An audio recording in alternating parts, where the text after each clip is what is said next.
ওকে, শোনা যায়?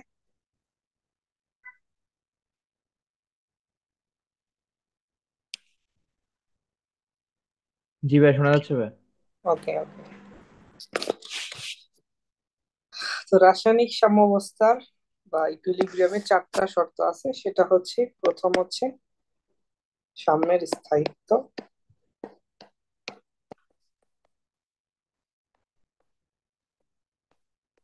স্টেবিলিটি। দুই নম্বরটা হচ্ছে উভয় দিক থেকে সুগম্যতা।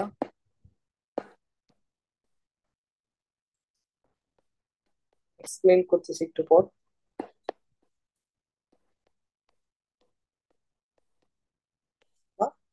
ইজি ইজি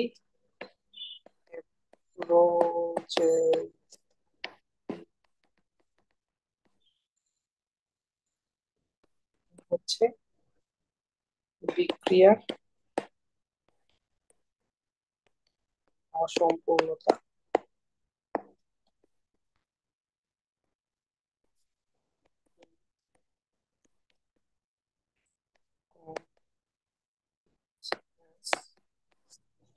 আর হচ্ছে প্রভাবকের ভূমিকাহীনতা।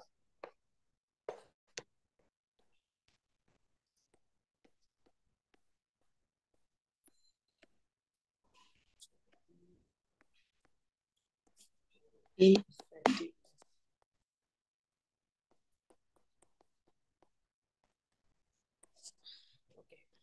তো সাম্যের স্থায়িত্বটা মানে হচ্ছে হচ্ছে আহ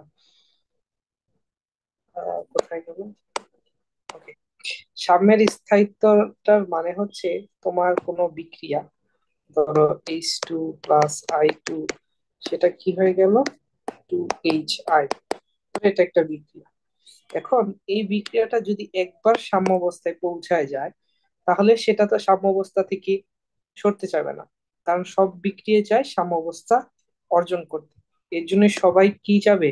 সাম্যাবস্থায় থাকতে। এটাই বুঝাইছে যে সাম্যের স্থায়িত্ব বা স্টেবিলিটি। স্টেবিলিটি, বুঝছো? জি ভাই। ওকে। এখন দ্বিতীয়টা বলছে উভয় দিক থেকে সুগম্যতা বা easy easy approachability from both sides. এটার মানে হচ্ছে, তোমার A+B একটা বিক্রিয়া, ধরো উভমুখী বিক্রিয়া C+D। তুমি চাইলে এ থেকে বি এ মানে ফরওয়ার্ড রিয়েকশন দিয়ে যেতে পারবা, তুমি চাইলে ব্যাকওয়ার্ড রিয়েকশন দিয়ে যেতে পারবা। কোথায়? সাম্যাবস্থায়। কারণ সাম্যাবস্থায় দুইটা বিক্রিয়ার হারই সমান। ক্লিয়ার? জি ভাই। তারপর কি বিক্রিয়ার অসম্পূর্ণতা? এটা তো এমনি বোঝা যায়। A+B যদি C+D হয়, একটা উভমুখী বিক্রিয়া কি কখনো সম্পূর্ণ হয়?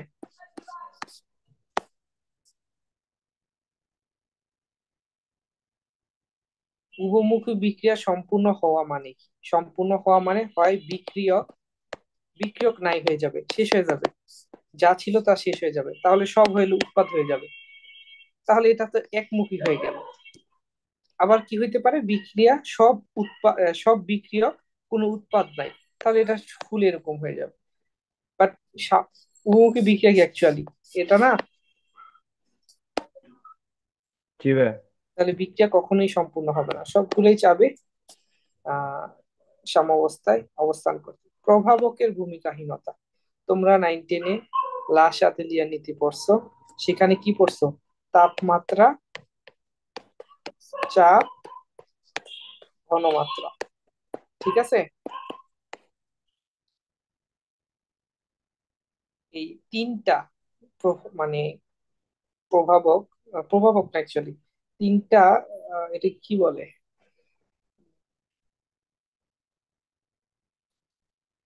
বাহ্যিক ফ্যাক্টর আর কি, তিনটা ফ্যাক্টর।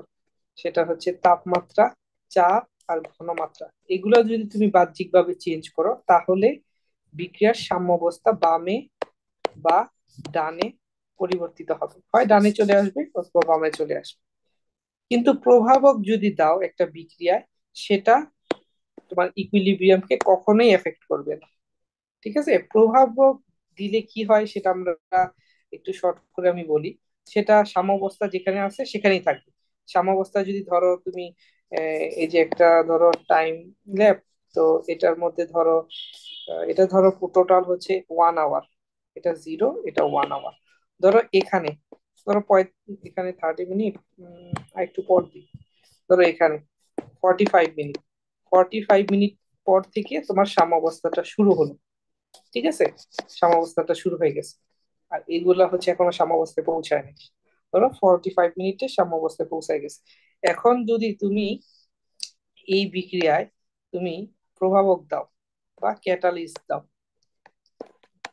এই সাম্যাবস্থা যে পৌঁছাইছে 45 মিনিট এটাই থাকবে।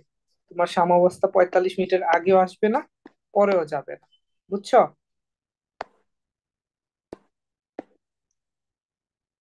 জি ভাইয়া। তাহলে প্রভাবক কাজটা করে কি? প্রভাবক অ্যাকচুয়ালি কাজ করে হচ্ছে বিক্রিয়ার হার বাড়ায় দেয় বা কমায় দেয়। তো বিক্রিয়ার প্রভাবক অ্যাকচুয়ালি কাজটা করে হচ্ছে বিক্রিয়ার হার বাড়ায় বা কমায়। এটা অ্যাকচুয়ালি প্রভাবক কাজ করে, বা সাম্যাবস্থায় এর কোনো কাজ নাই। কিভাবে বাড়ায় বা কমায় সেটা আমি প্রভাবকের ক্লাসে দেখাই দিব, বা এখানে একটু শর্ট করে আমি বলি, খুব ছোট ক্লাসে বলি। ধরো এটা কি ছিল আমাদের, ধরো এটা আরেকটু সুন্দর করে রাখি। এটা হচ্ছে ধরো এটা কি ছিল আমাদের, একটা তাপ উৎপাদিকা, ঠিক না? এটা ছিল তোমার সক্রিয়ণ শক্তি, এটা ছিল সক্রিয় শক্তি। এখন তুমি যদি প্রভাবক দাও তাহলে কি করে, ও হচ্ছে সক্রিয়ণ শক্তিটাকে একটু কমায় দেয়, চূড়াটাকে একটু কমাইয়া, তাহলে সক্রিয় শক্তিটা একটু কমে যায়। আর সক্রিয় শক্তি কমলে কি হয় আমরা জানি, রেট বেড়ে যায়। বুঝছো? হ্যাঁ ভাইয়া, তাহলে আরো ফাস্ট রিয়েকশনটা হবে ভাইয়া। হ্যাঁ, আরো ফাস্ট রিয়েকশনটা হবে। আবার কিছু কিছু প্রভাবক আছে সক্রিয় শক্তি আরো বাড়ায় দেয়, তখন কি হয়ে যাবে, আরো স্লো হবে ভাইয়া। লো হবে। বুঝতে পারছো? জি ভাইয়া। ওকে, আবার কিছু কিছু প্রভাবক আছে একদম বিক্রিয়া থামাই দেয়। এগুলো আমরা পড়বো কিছু, মানে এইগুলো প্রকারভেদ আছে, এগুলো আমরা পড়বো পরে। তো আমরা এই 4টা বৈশিষ্ট্য পড়লাম, এটা এমসিকিউ তে সাধারণত থাকে, যে কোনো 4টার মধ্যে 3টা দিয়ে দেয়, আরেকটা এক্সট্রা দিয়ে দেয়, সেটা হচ্ছে তোমার বুঝতে হবে। ওকে, তারপর আমরা পড়ি হচ্ছে লা শাতেলিয়ার নীতি।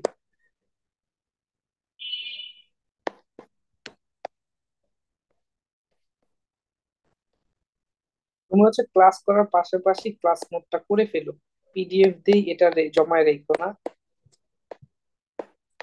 হ্যাঁ করতেছি ভাই। আমি খুব একটা বেশি আহামরি বাইরে থেকে পড়াচ্ছি না এখন। মোটামুটি হাজারি স্যারের বই বাইরে থেকে এখন পড়াচ্ছি আমি। কিছুদিন মানে আমার অ্যাকচুয়ালি প্রবলেম শিট বা কিছু হোমওয়ার্ক আজকে দেওয়ার কথা ছিল গতকালকে, বাট আমি আসলে সময়ই পাইনি। খেলা দেখতে দেখতে রাত, মানে সেরি টাইম হয়ে গেছে, এরপর আর সময় পাইনি। রিয়াল মাদ্রিদ সাপোর্ট সাপোর্ট করেন ভাইয়া? হ্যাঁ, হ্যাঁ। আমিও দেখছি। আচ্ছা, তো আমি ইনশাল্লাহ কালকে দিয়ে দিব কিনা আমি শিওর না, কালকে ট্রাই করব দিতে। আর আগামীকালকের ক্লাসটা আমি সম্ভবত নাও নিতে পারি, কারণ আমাদের হচ্ছে কালকে বুয়েটে হচ্ছে তোমার একটু ইফতার পার্টি আছে, তো ওইখানে যাব, আস্তে আস্তে রাত হয়ে যেতে পারে। তো কালকে ক্লাসটা অফ থাকতে পারে। তো যদি আচ্ছা কালকে ভাইয়া। ক্লাস অফ থাকে তাহলে হচ্ছে আমি তোমাদের প্রবলেম শিটটা দিয়ে দিতে পারি। তো ওইটা আসলে প্র্যাকটিস করার জন্য, যাতে ওই সময়টা নষ্ট না হয়। ওকে, আরেকটা কথা, প্রবলেম শিটে যদি কঠিন কিছু থাকে, আমার কথা হচ্ছে তুমি ট্রাই করবা, বাট সারাদিন পড়ে থাকবে এরকম কোনো কিছু না, যে ট্রাই করলা একবার দুইবার, যদি না হয় তাহলে রেখে দিলে আমি পরে সলভ করে দিই, বাট ট্রাই ছাড়া রেখে দিও না। আচ্ছা ভাইয়া। আসলে যে কয়টা জিনিস পড়াইছি এগুলোর মধ্যে আসলে কঠিন কিছু নেই। কঠিন শুরু হবে একটু, মানে ক্রিটিক্যাল জিনিস শুরু হবে কেপিকেসি থেকে, আবার তো রেট রিয়েকশন থেকে খুব একটা বেশি কঠিন নাই। আচ্ছা ঠিক আছে, আসো এবার কি লিখবো, শালা আশাতে প্রিন্সিপাল। তো উনি বলছে হচ্ছে কোন উভমুখী বিক্রিয়ায় যদি সাম্যাবস্থাকালীন কোনো একটি নিয়ামক বা ফ্যাক্টর, যেমন টেম্পারেচার, প্রেসার বা ঘনমাত্রা পরিবর্তন করা হয়, তাহলে আমাদের ইকুইলিব্রিয়াম যে অবস্থাটা সেটা বামে বা ডানে এমন ভাবে পরিবর্তন হবে যাতে নিয়ামক যে চেঞ্জ করছে, নিয়ামক যে দিছি, এর ফলাফল প্রশমিত হবে। প্রশমন মানে এর এফেক্ট আর থাকবে না। বুঝতে পারছো? জি ভাইয়া। ওকে। তো এখানে দুই রকম, অ্যাকচুয়ালি তিন রকম প্রভাব আছে। লাস্টে দিলে নীতিটা একটু লিখে দিই আমি এখানে। বই আছে, তাও লিখি, কোনো কিছু খালি রাখলে কেমন যেন লাগে।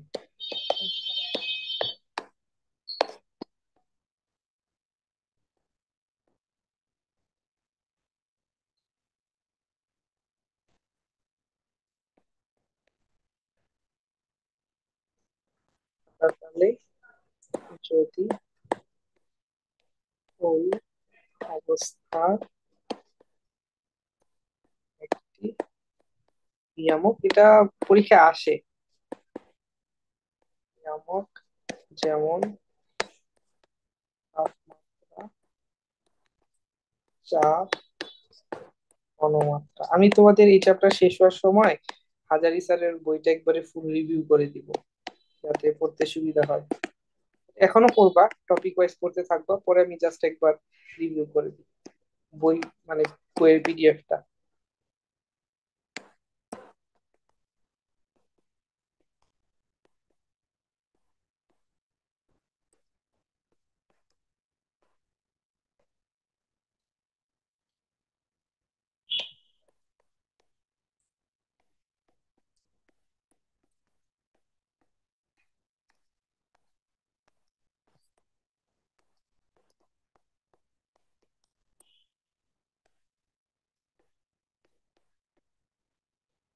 তোমরা কি যোগাযোগ করছো?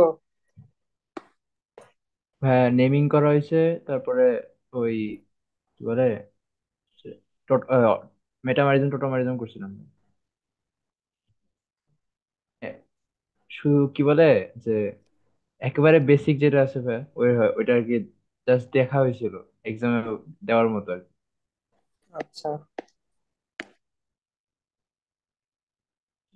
মানে আইসোমারের শুধু ভাই ই করা হয়েছিল, কি বলে নাম, থিওরি আর কয়েকটা উদাহরণ, আর কিছুই না। ক্যালকুলেটর আইসোমার, কিভাবে শেষ করে তো জানেনি। তোমাদের আমি শুনছি ক্যারেটে মানে জাস্ট ফাস্ট, এত অনেক ফাস্ট যায়। ভাই আপনি যে পড়াইতেছেন না, যা যা পড়াইতেছেন এই চ্যাপ্টারটা এতটুকু শেষ হয়েছে বুঝছেন, মানে এগুলা কিছুই পড়া নেই, সবই শেষ হয়েছে, কিছুই পড়া নেই। এই চ্যাপ্টার শেষ হয়ে গেছে? হ্যাঁ হ্যাঁ, এই চ্যাপ্টার শেষ হয়েছে, কিছুই পড়া নেই, মানে এই চ্যাপ্টারের উপর এক্সাম দিয়ে দিছি আমি, কিছুই পড়া নেই। কেপিকেসির উপর? হ্যাঁ কেপিকেসিও পড়াইছে। পড়াইছে মানে ভাইয়া, মানে আপনি যতটুকু পড়াইলেন, মানে আপনি এতক্ষণে 5 ঘন্টার ক্লাস নিছেন পুরোপুরি পুরোপুরি 3 দিনে, এতটুকু মনে হয় 7 বা 8 মিনিটে শেষ করছে, এই আর কি। অ্যাকচুয়ালি তোমাদের এই যে যেটা এই টপিকটা পড়াইছি রাগ পর্যন্ত, সেটা আসলে সাধারণত এইচএসসি তে লাগে না, বাট তাও মাঝে মাঝে যদি ইন কেস আইসা পড়ে, বলা তো যায় না। এইচএসসি তো না ভাই, অ্যাডমিশন। হ্যাঁ, অ্যাডমিশন তো লাগেই, অ্যাডমিশন তো হ্যাঁ লাগবেই। ওইটাই বলতেছি, এইচএসসির জন্য যদি টার্গেট নিয়ে থাকে তাহলে তো ভাইয়া হ্যাঁ, এটা পিছায় যাবো কোনোভাবে না। এইচএসসি টার্গেট নেওয়া যাবে না। ওকে, আসো।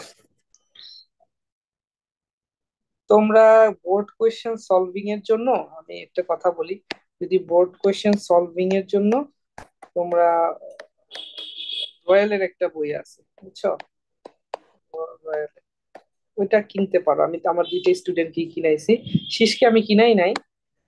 ও আপাতত বই পড়তেছে, বাট বোর্ড কোয়েশ্চেনের জন্য রয়্যালের বইটা অনেক ভালো।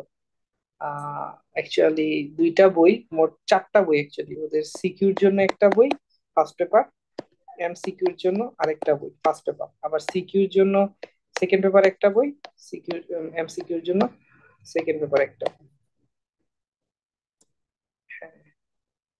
হ্যাঁ, রয়্যালের বই ভাইয়া? হ্যাঁ, রয়্যালের একটা বই আছে, দুইটা বই, দুই হাজার কি কোন ছাব্বিশ বই ভাইয়া? আচ্ছা, আমি এটা একটু দেখাবো না পরে, ঠিক আছে? এখন আচ্ছা অবশ্য ভাই। আমার হাতের কাছে নাই। আচ্ছা ভাই। ওইখানে হচ্ছে তোমার সবগুলা বোর্ড দেওয়া আছে, টাইপ ওয়াইজ টাইপ ওয়াইজ বা এই দেওয়া আছে, তো বোর্ড কোশ্চেন সলভিং এর জন্য আর কি সুবিধা। কারণ তোমার তো বোর্ড অ্যাকচুয়ালি, ঠিক আছে অ্যাডমিশন টার্গেট নিয়ে পড়ো, বাট বোর্ডটাও একটু মাথায় রাখতে হবে, কারণ একটা ন্যূনতম মার্ক না হলে কিন্তু বুয়েটে এক্সাম দেওয়া যায় না। জি ভাই, ওই তো প্রিলির জন্য। হ্যাঁ, হ্যাঁ। ওকে, তো দেখি কয় মিনিট আছে এখানে। ওকে, টাইম আছে। তো টেম্পারেচার ইফেক্ট।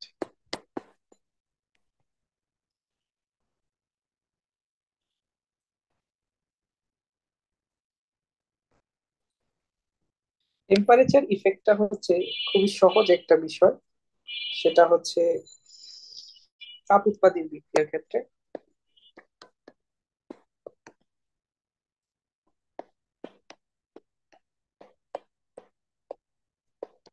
তুমি কি পাবনায় থাকো নাকি ঢাকায় থাকো? ভাইয়া আমি টাঙ্গাইল থাকি ভাই। ও, টাঙ্গাইল। জি ভাই। আমার একটা ফ্রেন্ড আছে টাঙ্গাইল। ওর সাথে আমি অ্যাকচুয়ালি উদ্বাসে ফার্স্ট দেখা হয়েছে অ্যাডমিশনের সময়। ওর আমি একই সাথে মানে বসতাম ক্লাসে। ও মেডিকেলে চান্স পাইছিল, বুয়েটেও চান্স পাইছে। আর বুয়েটে হচ্ছে ও এখন বায়োমেডিকেল, বায়োমেডিকেল পরে আমি ট্রিপলিতে পারি। ভালো, খুবই ভালো। টাঙ্গাইলে আমার যাওয়ার ইচ্ছা আছে, বাট কখন যাওয়া হয় না। আসিয়েন আমি ভাইয়া, দাওয়াত রইলো। ইনশাল্লাহ আসবো। ঢাকার বাইরে আমি খুব একটা বেরোইনি। ঢাকার মধ্যে অনেক জায়গা আমি চিনি না। আমি খুবই মানে কি বলবো, বাসায় বেশি থাকা হয়। এখন তো তাও একটু বেরোয়া লাগে।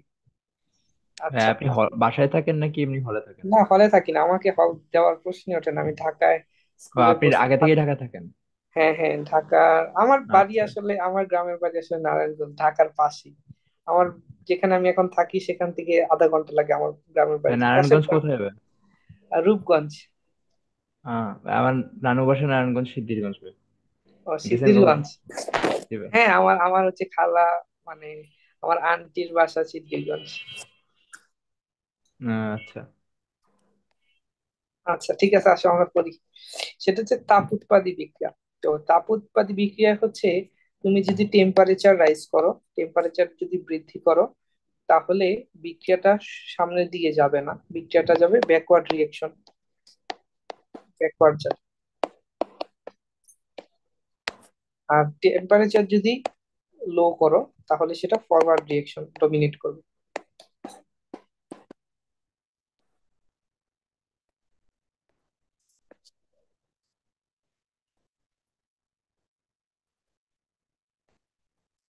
কারণ কি বলো তো একটু এটা।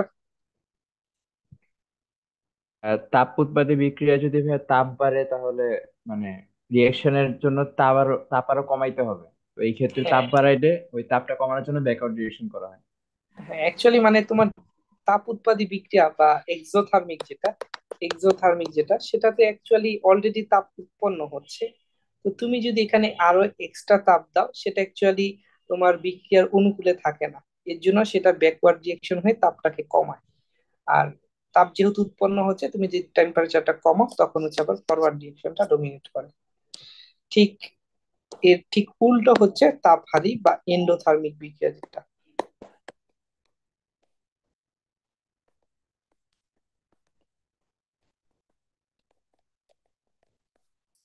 সেটা হচ্ছে তুমি যদি টেম্পারেচার রাইজ করো, যেহেতু এ তাপ শোষণ করে, তাহলে এটা ফরওয়ার্ডে যাবে। সে অ্যাকচুয়ালি তাপ শোষণ করতে চায়, আবার তুমিও তাপ দিচ্ছ, তাহলে এটা দুইটাই একই দিকে ফ্লো করার কথা। এই জন্য এটা ফরওয়ার্ড ডিরেকশনটা ডমিনেট করবে। আর যে টেম্পারেচার তুমি ডিক্রিজ করো, তোমার চাচ্ছে রিয়েকশনটা টেম্পারেচার দিতে, কিন্তু তুমি না দিয়ে উল্টো কমায় দিচ্ছ, তখন সে ব্যাকওয়ার্ড রিয়েকশন দিয়ে, যে ব্যাকওয়ার্ড রিয়েকশনের টেম্পারেচার কমানোর ফলাফলটাকে প্রশমিত করবে। তো এটা আসলে আহ, বিজ্ঞানী ভ্যান হফ একটা কার্ভ দিছে, মানে গ্রাফ আঁকছেন। উনি হচ্ছে কি করছে, আমাদের আমরা কি পড়ছি, ln K equal minus E A by R 1/t, এরকম কিছু পড়ছিলাম না? জি ভাই। এটা পড়ছিলাম কি থেকে, আর্হেনিয়াস থেকে। আর আমাদের ভ্যান হফ, বানানটা কি ভুলে গেছি। ভ্যান হফ, ভ্যান মানে এটা V N T Hoff. Van Hoff কি করছে, এইটাকে আবার এভাবে লিখছে উনি। সেটা হচ্ছে ln K equal minus del H by R 1/t plus ln, বা এখানে একটা কনস্ট্যান্ট দিয়ে দিচ্ছি, কনস্ট্যান্ট, এখানে একটা আরবিট্রারি কনস্ট্যান্ট। তো একটা জিনিস, এটা কিভাবে লিখতে পারলো বলো তো? দেখো এখানে ইয়ে যেটা, এটা কি এক প্রকার শক্তি না? সক্রিয় শক্তি, অ্যাক্টিভেশন এনার্জি।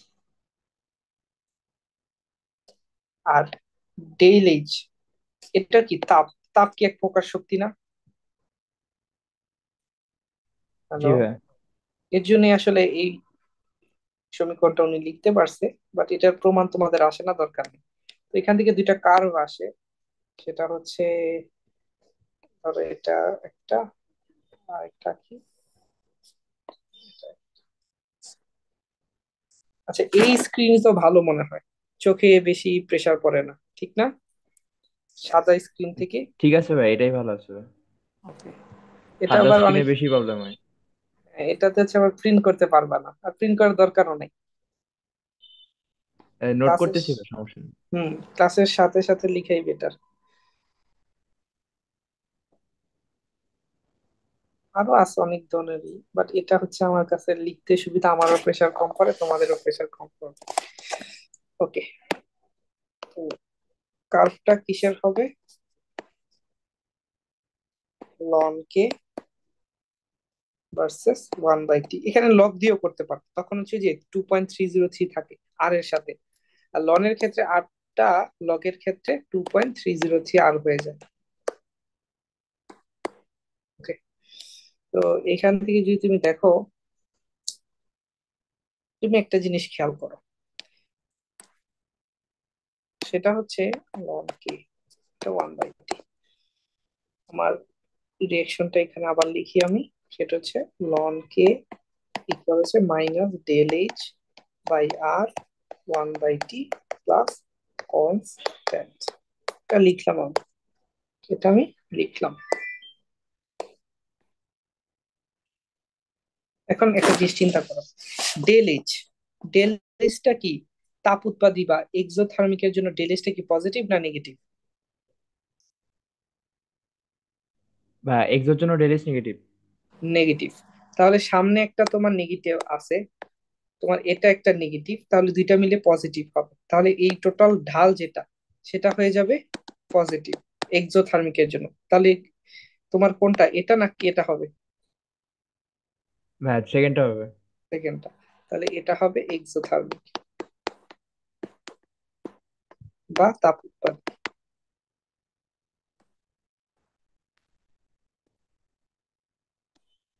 আর এটার ক্ষেত্রে হচ্ছে তোমার ডেল এইচটা নেগেটিভ পজিটিভ, এন্ডোথার্মিক বা তাপহারির জন্য, তো ফাইনালি তোমার যে ঢাল সেটা নেগেটিভই আসবে, তো এটা হবে এন্ডোথার্মিক।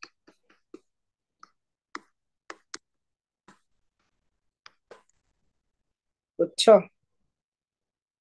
জি ভাই। ওকে, আরো একটা জিনিস দেখো, সেটা হচ্ছে উম, এদিকে খেয়াল করো, সেটা হচ্ছে তুমি এদিক থেকে যখন এদিকে যাচ্ছ, টেম্পারেচার বাড়াচ্ছ না কমাচ্ছ?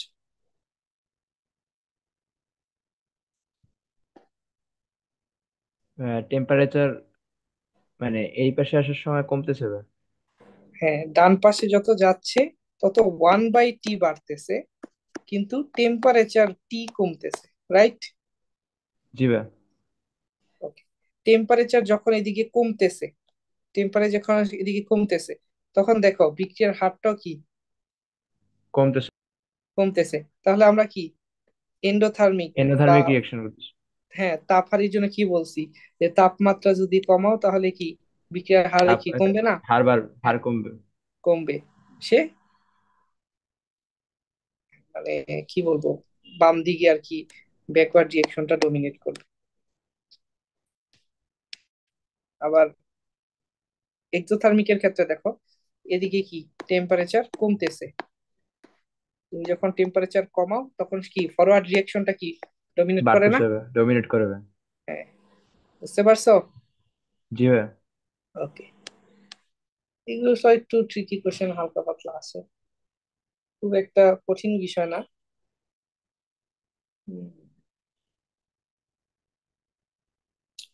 ওকে,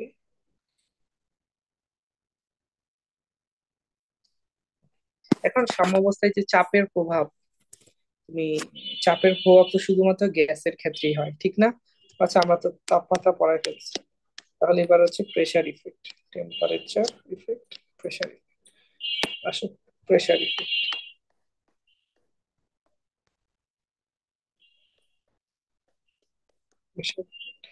দেখি কয় মিনিট আছে। আছে 12 মিনিট, পারা যাবে। তো প্রেসার ইফেক্টটা কি? প্রেসার ইফেক্টে দুইটা জিনিস মাথায় রাখতে হবে। সেটা হচ্ছে এটা অবশ্যই গ্যাসিয়াস হতে হবে, বুঝছো? আরেকটা জিনিস হতে হবে, সেটা হচ্ছে আমাদেরকে মানে রিয়েকশনের বাম পাশে এবং ডান পাশে হচ্ছে যে মোল সংখ্যা, মোল নাম্বার, এটা কনসিডার করতে হবে। এই দুইটা জিনিস তোমার কনসিডার করতে হবে। ধরো একটা রিয়েকশন আমি লিখি, ধরো PCl5, এটা ভেঙে কি হয় PCl3 প্লাস Cl2। এখন এগুলা সবই কি গ্যাস, ঠিক আছে? জি ভাই। তাহলে প্রথম কন্ডিশন মান। দ্বিতীয় কন্ডিশন হচ্ছে মোল নাম্বার। এখন দেখো এখানে টোটাল মোল সংখ্যা 1, আর এখানে টোটাল মোল সংখ্যা কত? 2 ভাই। তাহলে মোল সংখ্যার মধ্যে তারতম্য আছে। মোল সংখ্যার মধ্যে তারতম্য যদি থাকে, তখনই সেটা প্রেসার ইফেক্ট থাকবে। এখন যদি ধরো এরকম হয়, মোল নাম্বার সমান হলে প্রেসার ইফেক্ট হবে না? না হবে না। যেমন এটা ধরো, এই দুইটি কিন্তু গ্যাস, এবং এটা হয়ে গেল 2Hi, এটা গ্যাস। তো এখন এখানে তুমি কি করলা, এটা 1 মোল, এটা 1 মোল, এখানে 2 মোল। তো ইন টোটাল এখানে 2 মোল, এখানে 2 মোল। তো তুমি যদি এখানে প্রেসার বাড়াও, এই বিক্রিয়ায় সাম্যাবস্থা আগে যা ছিল তাই হবে। কারণ এখানে প্রথম কন্ডিশন ঠিকই মানছে যে সবগুলা গ্যাসিয়াস, বা সবগুলো গ্যাসিয়াস না হলেও সমস্যা নাই, মানে ওইটার উপর আর ইফেক্ট করবে না, আমরা একটু পরে দেখবো। তো গ্যাসিয়াস, এটা প্রথম কন্ডিশন মানছে। দ্বিতীয় কন্ডিশন হচ্ছে মোল নাম্বার সেম হতে পারবে না, কিন্তু এখানে দুইটা সেম হয়ে গেছে। সো এই বিক্রিয়ার ক্ষেত্রে তোমার চাপের প্রভাব নাই, বুঝছো? জি ভাই। ওকে, তাহলে এখানে একটা জিনিস দেখো। ধরো তোমার একটা বিক্রিয়া আছে,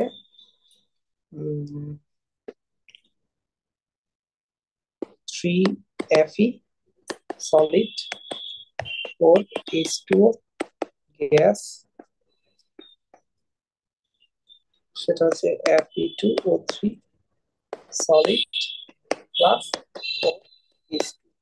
গ্যাস। প্রথম কথা হচ্ছে, যেগুলা গ্যাস শুধুমাত্র সেগুলোর দিকেই তাকাবো আমি, কারণ এটি প্রেসারের মানে ইফেক্টের পূর্ব শর্ত। এখন এটা সলিড, এটা বাদ, এটা সলিড, এটা বাদ, আমার দেখার বিষয় শেষ, ঠিক আছে? এখন আমি 2 নম্বর কন্ডিশনটা দেখবো, যে গ্যাস আছে, ওকে গ্যাস আছে, এটা গ্যাস, তো এটার মোল সংখ্যা কত? 4, ওকে 4। এখন এটা গ্যাস, হ্যাঁ এটাও তো গ্যাস। সরি, আমি একটু মনে ভুল লিখছি, H2O4 হবে না? H2 হবে জাস্ট।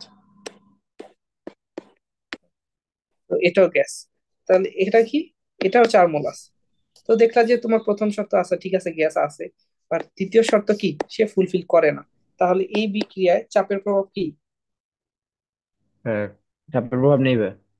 চাপের প্রভাব নেই। তুমি চাপ বাড়াও কি কমাও, কোনো এফেক্ট করবে না। এগুলা হ্যাঁ। কেপিকেসি তে খুব, বলো। হ্যাঁ, এখানে মানে রিঅ্যাকশনের মধ্যে যদি সলিড থাকে তারপরেও মানে শুধু গ্যাস থাকলেই হবে, সলিড থাকলেও সমস্যা নেই?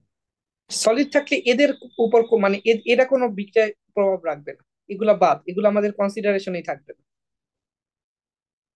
বুঝতে পারছি ভাই। মানে আমরা যে মোল সংখ্যার কাউন্টটা করব, মোল সংখ্যার কাউন্ট হচ্ছে সবচেয়ে বেশি ইম্পর্টেন্ট। এখন মোল সংখ্যার কাউন্টটা করতে হলে তো বিক্রিয়ার দিকে তাকাতে হবে। এখন বিক্রিয়া যদি সলিড থাকে, সেগুলোর মোল সংখ্যা কাউন্ট করব না। এর জন্য প্রথম তোমার শর্তটা থাকে যে শুধুমাত্র গ্যাসিয়াস। ওই গ্যাসিয়াস যে বোঝানো হয়েছে, যে আমি যে দ্বিতীয় আহ শর্তটা দেখবো, ওগুলা শুধু গ্যাসিয়াস, মানে গ্যাসিয়াসের জন্য করবো, বুঝছো? জি ভাইয়া, বুঝতে পারছি ভাইয়া। ওকে। ওকে, এগুলো আসলে তুমি এটা তো আমি থিওরিটিকে বললাম, বাট প্র্যাকটিক্যালি বা যদি দেখো তখন হচ্ছে কেপিকেসি তে কিছু ম্যাথ আছে, তখন দেখবা যে দুই পাশ সমান, ওইখানে কোনো চাপের প্রভাব থাকে না, ওইটা আমরা পরে দেখব। ওকে, তো এবার আসো ঘনমাত্রার প্রভাব, কনসেন্ট্রেশন ইফেক্ট।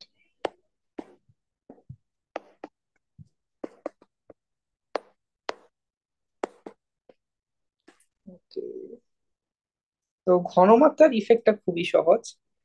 এটা হচ্ছে তুমি যেই দিকে ঘনমাত্রা বৃদ্ধি করবা,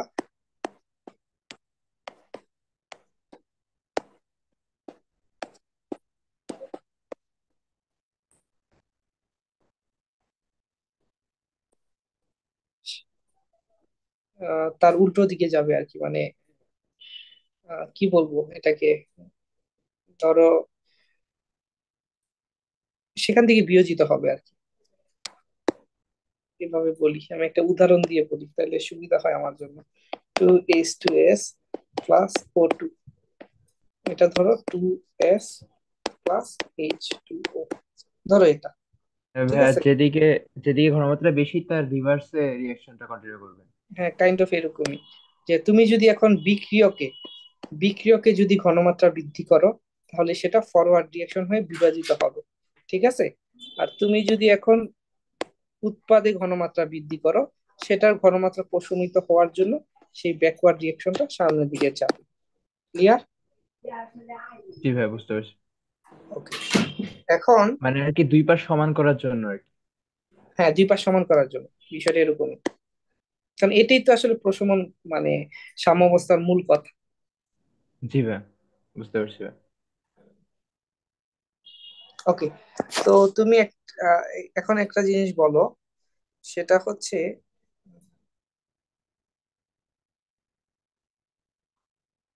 ধরো এই যে এই বিক্রিয়াটাই আছে, ঠিক না? জি ভাইয়া। এটা গ্যাস, এটাও গ্যাস, এটা সলিড, এটা গ্যাস। এখন বিক্রিয়ায় তুমি কি করলা? অক্সিজেন বৃদ্ধি করলা, অক্সিজেনের কনসেন্ট্রেশন বৃদ্ধি করলা। এখন তোমাকে বলা হয়েছে এইচ টু, পানি, পানি কি বৃদ্ধি পাবে না কমবে? তারা একটু টাইমটা দেখে নিই পরে আবার। ভাইয়া আচ্ছা, 4 মিনিট আছে ভাইয়া। হ্যাঁ, সমস্যা নেই। হ্যাঁ, বলো, পানি কি বাড়বে না কমবে? ভাইয়া বাড়বে। বাড়বে, কারণ অক্সিজেন যখন বেড়ে যাবে, তখন সে ডান দিকে ফ্লো করবে, ফরওয়ার্ড রিঅ্যাকশনটা হবে, ফলে অক্সিজেনের সাথে রিলেট তো পানি, তো তখন পানির পরিমাণটাও বাড়বে। তখন তারপর তুমি যদি কি করো, অক্সিজেন যদি বাড়াও, তখন তোমার কি হবে? এইচ টু এস এর কি হবে?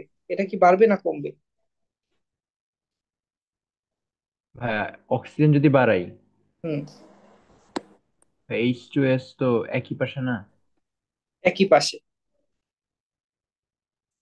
তো একই ভাইয়া পাশে থাকতে কি এইচ টু হবে? এস ও বাড়বে ভাইয়া, এইচ টু না, এস ও এইচ বাড়বে। টু এস কিভাবে বাড়বে? তুমি ভাইয়া ওই, বিক্রিয়াটা কি ফরওয়ার্ড রিঅ্যাকশন হবে না? তো ফরওয়ার্ড রিঅ্যাকশন হলে তো এটাও বিক্রিয়া করবে এটার সাথে, তখন কি এইচ টু এস কমবে না? আচ্ছা, হ্যাঁ বুঝতে পারছি ভাইয়া এবার। বুঝতে পারছো? জি ভাইয়া। হ্যাঁ, তো হাইড্রোজেন সালফাইডটাও কমবে অ্যাকচুয়ালি। আচ্ছা, এবার যদি বলি আমি তোমাকে যে এইচ টু এস বিক্রিয়া থেকে তুমি কমাই দিছো, ঠিক আছে, তখন বিক্রিয়াটা তখন হচ্ছে তুমি অক্সিজেনটা কি বাড়বে না কমবে? অক্সিজেন বাড়বে ভাইয়া, বাড়বে, হ্যাঁ, কারণ এই ব্যাকওয়ার্ড রিঅ্যাকশনটা ফ্লো কন্টিনিউ করবে। হবে ভাইয়া। হ্যাঁ, এখন আমি বললাম সালফার যদি যোগ করো, ভাইয়া ব্যাকওয়ার্ড ডিরেকশন হবে।